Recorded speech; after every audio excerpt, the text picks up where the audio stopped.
Hello students, welcome to my YouTube channel Sushma Rajgupta. हम लोग कर रहे हैं BCom 6th semester Indian economy में आज हम नया चैप्टर शुरू करने जा रहे हैं, that is inequalities of income and wealth in India.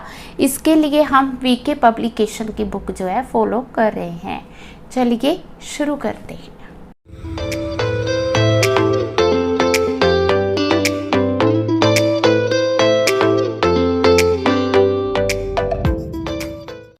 हाँ जी, इनइक्वालिटी का मतलब है वेल्थ और इनकम के डिस्ट्रीब्यूशन में इनइक्वालिटी। ठीक है, इंडियन इकॉनमी ऐसी इकॉनमी है जिसमें income of small section of the country is much larger than the average income of the nation. जितनी नेशन की एवरेज इनकम है, स्मॉल सेक्शन के पास उससे कुछ काफ़ी ज़्यादा इनकम है।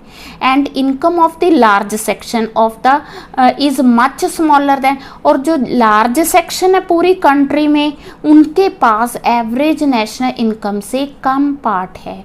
कहने का मतलब है कि कुछ लोग तो ऐसे हैं जिनके पास एवरेज इनकम से बहुत ज़्यादा इनकम है, और वो लोग जो हैं small section of the country हैं, और कुछ लोग ऐसे हैं जिनके पास एवरेज इनकम से कम है और वो लोग large section of the country है। ठीक है, तो इसका मतलब ये है कि ज़्यादातर लोगों के पास थोड़ी इनकम है और थोड़े लोगों के पास बहुत ज़्यादा इनकम है। इसीलिए हम कहते हैं कि इंडियन इकॉनमी में इनइक्वालिटी है। ठीक है, अब इनइक्वालिटी को हम किस तरह से मेजर करते हैं? इनकम एंड कंजम्पशन से, इक्वालिटी ऑफ वेल्थ से, और रीजनल इनइक्वालिटी से।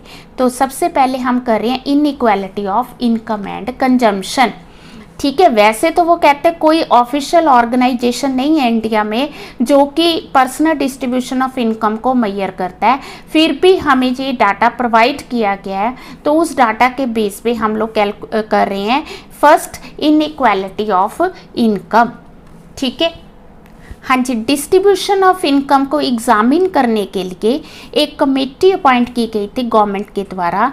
वो कमेटी जो है प्रोफेसर पीसी महल नवर्सी की चेयरमैनशिप के अंडर कंस्ट्रक्ट की गई थी। उसने अपनी जो रिपोर्ट है 1964 में दी है। इसके अलावा national council of applied economic research, इन्होंने अपनी रिपोर्ट दी है। आरबीआई, वर्ल्ड बैंक ने टाइम टू टाइम अपनी रिपोर्ट दी है।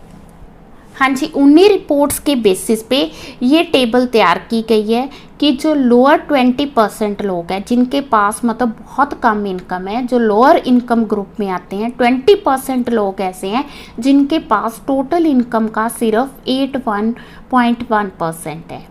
ठीक है, और अपर 20% लोग ऐसे हैं जिनके पास टोटल इनकम का 45.3% है। तो इनके पास ऑलमोस्ट हाफ जो आप कह सकते हो, ठीक है ना, नियर अबाउट 50% आ गया। ठीक है, 20% लोगों के पास टोटल का 45.3% है। और अब बात करें अपर 10% की, तो 10% लोग ऐसे जिनके पास 31.3% है। ठीक है, तो बाकी की जो रह गई 60% वो 90% लोगों के पास है। इतनी इनइक्वालिटी है इंडिया में। हाँ जी, सेकंड पॉइंट अपना आ गया rural and urban inequalities. India में रूरल एंड अर्बन इनइक्वालिटीज़ भी बहुत ज़्यादा है। Per capita income in the rural area is just about half of the per capita income of the urban area. हाँ जी, इसका मतलब है कि जो अर्बन एरिया में इनकम है लोगों की, रूरल एरिया में उसका हाफ है, 50% है। ठीक है, तो but the gap between rich class poor class in rural area is not as much as in the urban area. ठीक है, अब जो अपर 10% लोग हैं, रूरल एरिया में 25% हैं और अर्बन एरिया में 37% लोग हैं। ठीक है, लोअर 20% जो हैं वो रूरल में 9 है और अर्बन में 7 है। मीन्स रूरल एरियाज़ में अपर 10% भी कम है और लोअर जो है उल्टा ज़्यादा है। तो देखा जाए तो गरीबी जो है अर्बन एरिया से रूरल एरिया में ज़्यादा है। हाँ जी, थर्ड पॉइंट है इनइक्वालिटी ऑफ कंजम्पशन एक्सपेंडिचर। जब हम कंजम्पशन की बात करते हैं तो कंजम्पशन में भी काफ़ी इनइक्वालिटी है। ठीक है, कैसे, जो टॉप 20% लोग हैं, टॉप 20% लोग टोटल एक्सपेंडिचर का 42% खर्च कर रहे हैं, और जो बॉटम 20% है, अपर 20 देखो 42 कर रहे हैं, और जो बॉटम 20% है वो सिर्फ 8%। ये जो लोग हैं ये क्या कर रहे हैं, इनसे 5 गुना ज़्यादा खर्च कर रहे हैं। तो कंजम्पशन एक्सपेंडिचर में भी बहुत ज़्यादा डिफरेंस है।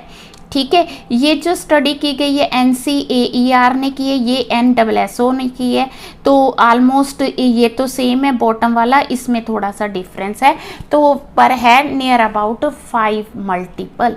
ठीक है, तो इतना डिफरेंस है किसमें, कंजम्पशन में। हाँ जी, नेक्स्ट पॉइंट हमारा आ गया पॉपुलेशन बिलो पावर्टी लाइन। तो जब हम बात करते हैं कि पॉपुलेशन बिलो पावर्टी लाइन क्या है, तो population below poverty line rural और अर्बन की बताई गई है। तो रूरल एरिया में जो बिलो पावर्टी लाइन है वो 42% है, और अर्बन में 25.5% है, और ये थे 2004-05 का डाटा।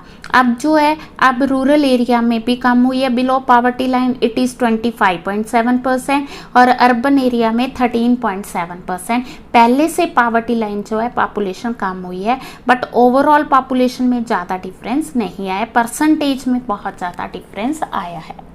हमारी जो सेकंड मेजरमेंट थी वो थी inequalities in distribution of wealth और एसेट्स। ठीक है, उसमें सबसे पहले हम पॉइंट लेते हैं डिस्ट्रीब्यूशन ऑफ लैंड होल्डिंग का।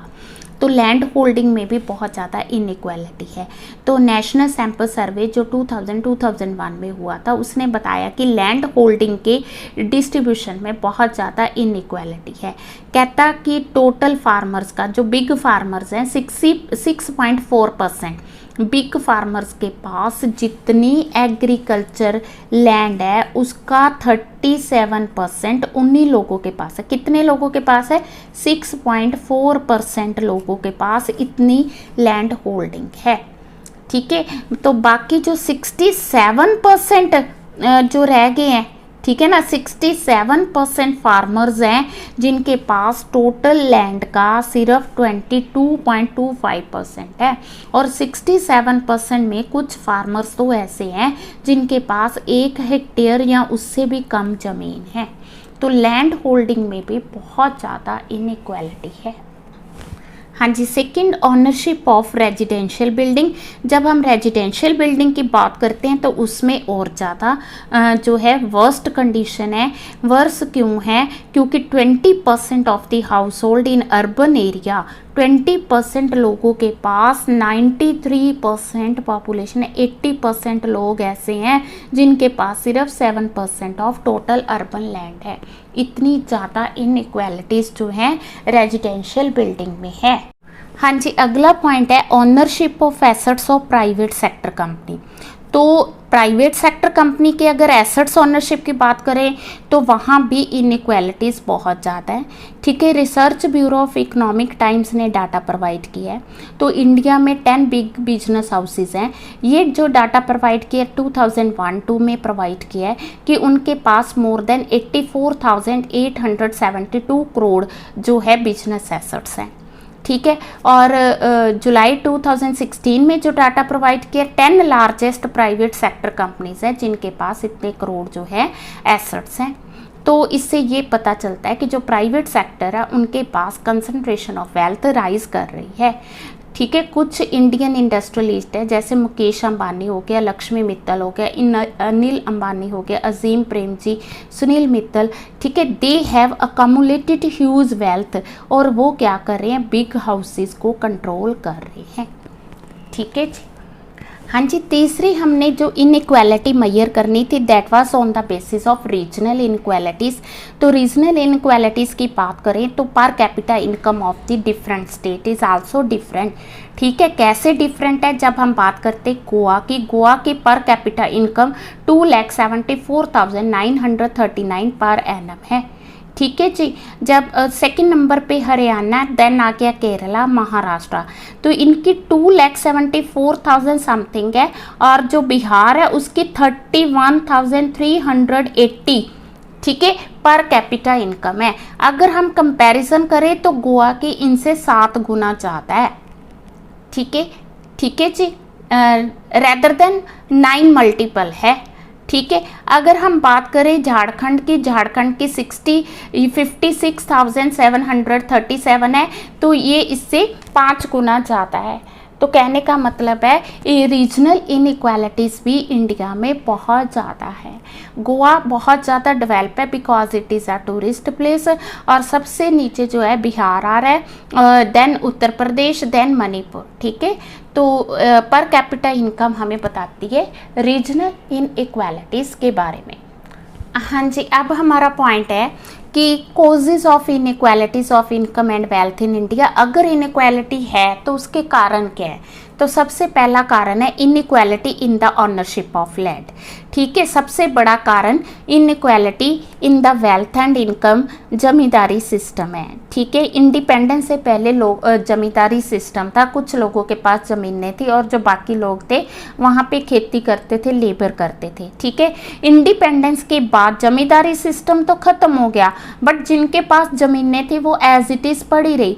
तो जिनके पास पहले इंडिपेंडेंस से पहले ज़मीनें थी वो उनकी जो ऑनरशिप है सेम ही रही, जिसकी वजह से वो क्या हो गया, इंडिपेंडेंस के बाद जैसे वो खेती करते गए उनकी जो इनकम है, उनकी जो ज़मीन है वो मल्टीपल होती गई, और जो स्मॉल फार्मर्स थे जिनके पास ना ज़मीन थी ना कैपिटल थी, वो पहले भी गरीब थे और बाद में और ज़्यादा गरीब होते गए, जिसकी वजह से इनइक्वालिटीज़ कम होने की बजाय इनइक्वालिटीज़ जो है मल्टीप्लाई होती गई। ठीक है जी, स्मॉल फार्मर्स उनके पास न कैपिटल थी, वो ज़्यादा प्रोड्यूस नहीं कर पाए, जिसकी वजह से वो पुअर और बैकवर्ड ही रह गए। ठीक है जी, हाँ जी, ये तो थी गांव की बात। अब अर्बन एरियाज़ में क्या पोजीशन है? अर्बन एरियाज़ में भी कुछ लोग ऐसे थे जिनके अपनी प्रॉपर्टीज़ थी। ठीक है, तो large population living in urban area is poor. क्यों? क्योंकि जिनके पास प्रॉपर्टीज़ थी वो तो अपने, उनके पास कैपिटल भी थी, उन्होंने तो अपनी कैपिटल को इंक्रीज़ कर लिया, मल्टीप्लाई कर लिया, पर जिनके पास ना कैपिटल थी ना प्रॉपर्टी थी वो जो है लोग उसी तरह से रह गए, तो जिसकी वजह से इनइक्वालिटीज़ बढ़ गई। People of middle and poor class in urban area they face great hardship to earn their livelihood। वो अपना गुजारा ही बड़ी मुश्किल से करते हैं। ठीक है, no doubt these classes are educated and intelligent, पर उनके पास कैपिटल नहीं है, जिसकी वजह से वो गरीब रह जाते हैं।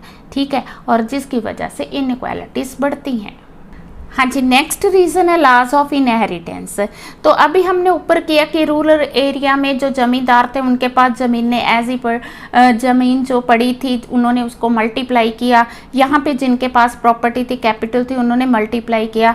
देन इंडिया में लॉ ऑफ इनहेरिटेंस है, जो उनके बच्चे थे वो भी अमीर ही हुए बिकॉज उनके जो है पूर्वजों की जमा की हुई ज़मीन उनके काम आती गई। यहाँ पे प्रॉपर्टीज़ जो थी अर्बन एरिया में वो अपने ही बच्चों के या कह दो भी आगे जो जनरेशन है उनको ट्रांसफ़र होती गई। जो गरीब थे वो गरीब रह गए, जो अमीर थे वो अमीर ही रह गए because of the law of inheritance. उसमें ऑनरशिप में कोई चेंज नहीं हुआ। हाँ जी, एक रीज़न तो इनहेरिटेंस का हो गया, दूसरा रीज़न प्रोफेशनल ट्रेनिंग का हो गया। अब जो प्रोफेशनल्स हैं जैसे मेडिकल का हो गया, इंजीनियर का हो गया, कंपनी एग्जीक्यूटिव्स का हो गया, इनमें इनकम बहुत ज़्यादा है, बट इनमें जो ट्रेनिंग कॉस्ट है वो भी बहुत ज़्यादा है। हर कोई ट्रेनिंग कॉस्ट अफोर्ड नहीं कर सकता, तो जो रिच पीपल है वही इसको अफोर्ड कर सकते हैं। अब हुआ क्या, जो रिच पीपल थे वो उन्होंने अपने बच्चों को अच्छी एजुकेशन दे के उनको ये प्रोफेशन चूज़ करवा दिया, जिसकी वजह से उनके बच्चे भी जो हैं अच्छी इनकम जनरेट करने लग गए। बट जो पुअर थे वो अपने बच्चों को ये एजुकेशन नहीं करवा पाए, ये ट्रेनिंग नहीं करवा पाए, वो गरीबों के बच्चे गरीब ही रह गए। ये भी इनइक्वालिटी का रीज़न है। Then inflation. ठीक है, इन्फ्लेशन का मतलब है प्राइस राइज करना, और प्राइस इंडिया में 1956 से राइज कर रहे हैं। जैसे प्राइस राइज करता है इससे पुअर क्लास को बहुत इफेक्ट पड़ता है, उनकी रियल इनकम पहले से कम हो जाती है। ठीक है, और ट्रेडर्स और इंडस्ट्रियलिस्ट हैं उनको प्राइस राइज होने से फ़ायदा होता है क्योंकि उनकी चीज़ों के प्राइसेस बढ़ते हैं। तो इन्फ्लेशन जो है ये भी इनइक्वालिटीज़ का एक कारण है। Credit policy of the financial institutions.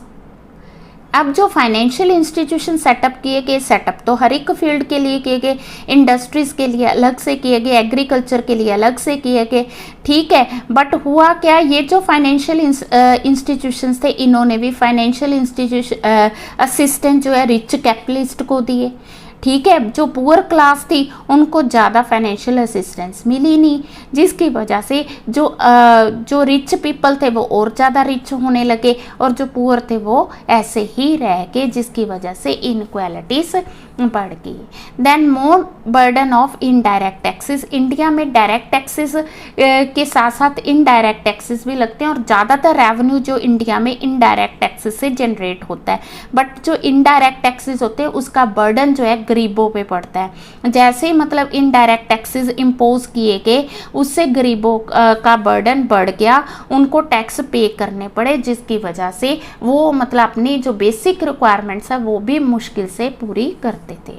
Then corruption and smuggling जो है ये भी इनइक्वालिटीज़ को राइज करने में हेल्प करती है, ठीक है। अब करप्शन भी है, स्मगलिंग भी है, ठीक है। Those capable of giving bribes succeed in procuring the industry licence, permits, quota, there is tremendous increase in income of both the beneficiaries and government officers, ठीक है। जो लोग अफोर्ड कर सकते थे वो ब्राइबरी भी देते थे, वो करप्शन का पार्ट बनते थे। अब लेने वाले भी अमीर हो गए, ब्राइबरी देने वाले भी अमीर हो गए, और जो नहीं दे पाए वो एज इट इज़ रह गए, उनको ना किसी तरह का बेनिफिट मिला।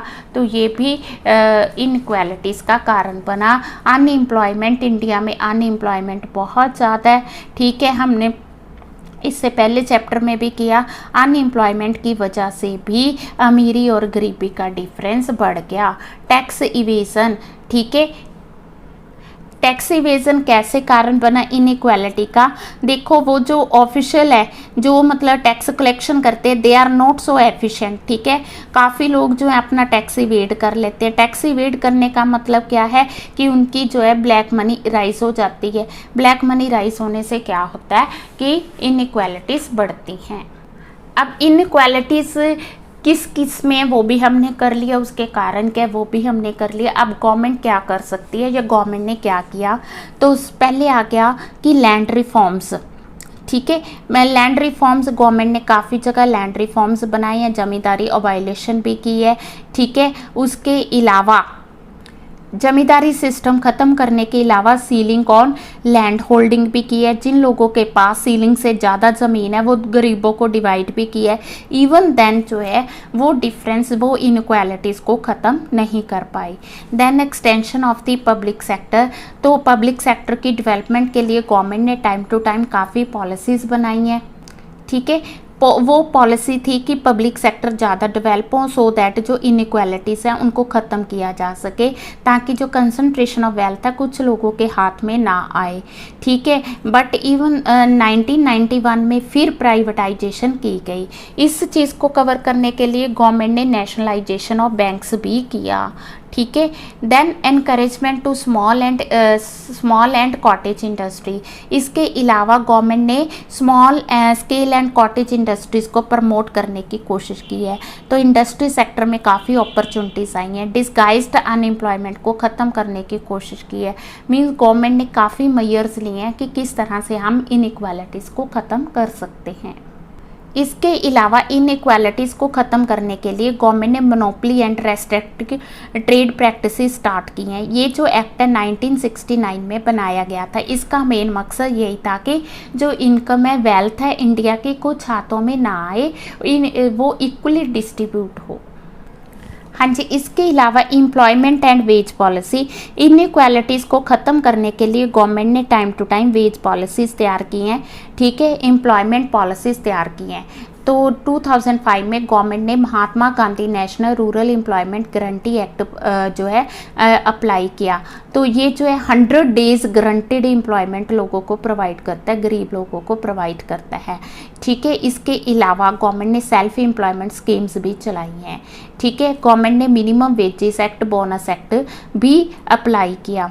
ठीक है। वेज पॉलिसी ऑफ गवर्नमेंट जो है वो ऑर्गेनाइज्ड सेक्टर में तो सक्सेसफुली चली, बट अनऑर्गेनाइज्ड सेक्टर में उसका बेनिफिट लोगों को नहीं मिल पाया। ठीक है। इवन देन गवर्नमेंट ने provident fund act, employ state insurance act, maternity benefit act time to time inequalities को रिमूव करने के लिए बनाए हैं। प्राइसिंग एंड डिस्ट्रीब्यूशन पॉलिसी, इसके अलावा इनइक्वालिटीज़ को ख़त्म करने के लिए गवर्नमेंट ने प्राइसिंग एंड डिस्ट्रीब्यूटिंग पॉलिसीज़ भी इंट्रोड्यूस की है। ये जो पॉलिसी है ये weaker section of the society को हेल्प करने के लिए की गई। गवर्नमेंट ने ड्वेल प्राइस पॉलिसी भी यूज़ की है। ड्वेल प्राइस पॉलिसी का मतलब है अमीरों के लिए अलग प्राइस और गरीबों के लिए अलग।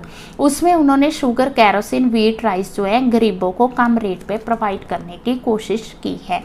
देन फिजिकल पॉलिसी, जो गवर्नमेंट की फिजिकल पॉलिसी है वो भी इस तरह से बनाई गई है कि अमीरों पे टैक्स लगाया जाए और गरीबों के लिए फ्री फैसिलिटीज़ प्रोवाइड की जाएं। टैक्सेशन पॉलिसी, अब जो डायरेक्ट इनडायरेक्ट टैक्स है वो इस तरह से लगाए गए हैं कि इनइक्वालिटीज़ को ख़त्म किया जा सके। पुअर्स को जैसे इनकम टैक्स पे करने से एग्जम्प्ट किया गया है। ठीक है। जो इनडायरेक्ट टैक्सेस हैं वो भी ज़्यादातर लग्जरी गुड्स पे लगाए गए हैं। इसके अलावा जो गवर्नमेंट ने पब्लिक एक्सपेंडिचर पॉलिसी है वो भी इस तरह से बनाई है कि इनइक्वालिटी को ख़त्म किया जा सके। ठीक है। अब जो अमीरों से मनी कलेक्ट की जाती है उससे जो गरीब है उनकी इनकम को राइज किया जाता है। इसके लिए सोशल सिक्योरिटी बेनिफिट एक्ट भी बनाया गया। इसके अलावा गवर्नमेंट ने कई तरह की सब्सिडीज़ प्रोवाइड की हैं। हाँ जी, measures to correct regional imbalances, इसके अलावा रीजनल इम्बैलेंसेस को ख़त्म करने के लिए भी काफ़ी मेजर्स ली हैं। Greater share out of the central finance available to the backward state, जो बैकवर्ड स्टेट्स हैं अभी हमने किया कि काफ़ी स्टेट्स ऐसी हैं जिनकी पर कैपिटा इनकम बहुत कम है, तो उसके लिए गवर्नमेंट ने सेंट्रल फाइनेंस रिलीज़ किया। ठीक है। पुअर स्टेट्स की एडमिनिस्ट्रेशन के लिए उनको फाइनेंशियल असिस्टेंस प्रोवाइड की। ठीक है। इसके लिए स्पेशल एरिया डेवलपमेंट प्रोग्राम भी लॉन्च किया गया। ठीक है। जैसे ड्राई फार्मिंग प्रोग्राम जो है, desert development programmes, drought prone area programme जो है चलाए गए। अब पॉइंट ये राइज होता है कि हम कहते हैं इनइक्वालिटी को ख़त्म करना चाहिए। गवर्नमेंट ने भी काफ़ी मेजर्स लिए हैं कि इनइक्वालिटी जो है वो ख़त्म होनी चाहिए। अब पॉइंट ये राइज होता है कि is complete equality of income feasible और डिज़ायरेबल। हाँ जी, हम कहते हैं कि इक्वालिटी होनी चाहिए। इक्वालिटी का मतलब है कि सबको एक जैसी इनकम मिल रही है, किसी की भी पर्सनल इनकम में कोई डिफरेंस नहीं है। ठीक है। सबकी इनकम एक जैसे विदाउट एनी डिस्क्रिमिनेशन। ठीक है। तो ऐसा होना चाहिए क्योंकि इससे सोशल बेनिफिट होगा, सबको एक जैसा बिहेव किया जाएगा। But this is a myth, ऐसा पॉसिबल नहीं है। पहले तो हम कहेंगे कि ये पॉसिबल नहीं है। पॉसिबल क्यों नहीं है? कि कुछ लोगों के मेंटल हेल्थ जो है दूसरों से के कंपैरेटिव अच्छी होती है। कई लोगों की स्किल बहुत अच्छी होती है, कईयों की क्वालिटीज़ होती है, सिंगिंग की क्वालिटी अच्छी है, कई डॉक्टर अच्छे हैं, कईयों का प्रोफेशन मतलब कि किसी ना किसी लेवल पे दो पर्सन्स में एक डिफरेंस होता है, एक ज़्यादा अच्छा होता है, दूसरा कम अच्छा होता है। अगर हम इक्वल इनकम देंगे तो उससे क्या है, वो जो पर्सन ज़्यादा अच्छा उसके साथ हम जस्टिस नहीं कर पाएंगे। So it is not possible to have equality of income. Second, complete equality is not desirable. पहली बात है कि पॉसिबल नहीं है, दूसरी बात है कि डिज़ायरेबल नहीं है। डिज़ायरेबल क्यों नहीं है? जब ए और बी, ए बहुत ज़्यादा मेहनत कर रहा है, बी कम मेहनत कर रहा है, दोनों को इक्वल इनकम दी जाएगी तो फिर ए आगे से काम करना बंद कर देगा। ठीक है ना, तो इसलिए ये डिज़ायरेबल नहीं है। दूसरा, ए की इनकम ज़्यादा, बी की इनकम कम है, बी का अपना गुजारा हो रहा है, ठीक है, ए की इनकम थोड़ी ज़्यादा, तो वो सेविंग कर रहा है, सेविंग करके वो कैपिटल फॉर्मेशन कर रहा है। अब अगर दोनों की इनकम एक जैसी होगी, एक जैसा खर्चा होगा, तो कैपिटल फॉर्मेशन कहाँ से होगी, सेविंग कौन करेगा? तो इन वजह से हम कह सकते हैं कि इक्वालिटी ऑफ इनकम जो है दैट इज़ नॉट डिज़ायरेबल। ठीक है, तो ये जो था हमारा chapter inequalities of income and wealth in India. ठीक है, चैप्टर आपने पूरा अच्छे से करना है। इसमें जो है लॉन्ग आंसर टाइप क्वेश्चन आपको आ सकता है। ठीक है, वीडियो अच्छी लगी वीडियो को लाइक करें, चैनल को अभी तक नहीं सब्सक्राइब किया तो ज़रूर सब्सक्राइब करें और ज़्यादा से ज़्यादा वीडियो शेयर करें। हमेशा खुश रहें। Thank you.